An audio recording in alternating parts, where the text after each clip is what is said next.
अरे बापरे, माझ्या घरी मिस येते वाटते. पटकन आता आईला लपायला लावते.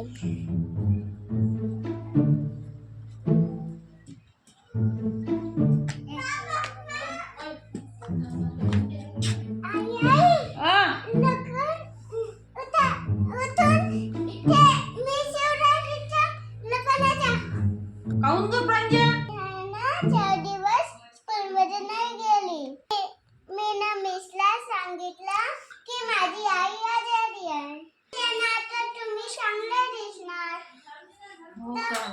मग मी काय करू आता? तुम्ही लपून द्या. लपून जाऊ? मग तुम्ही तर हॉस्पिटलमध्ये होत्या ना? कोण सांगितलं बाबा? तुला येता प्रांजल, तुझ्या मिसला खोटं का सांगितलं तू? आजारी आहे म्हणून आई? स्कूलमध्ये नाही गेली ना म्हणून मी ना खोटं सांगितलं. व्हिडिओ पूरा देखो. पसंद आया तो लाइक और सब्सक्राइब करना. बाय.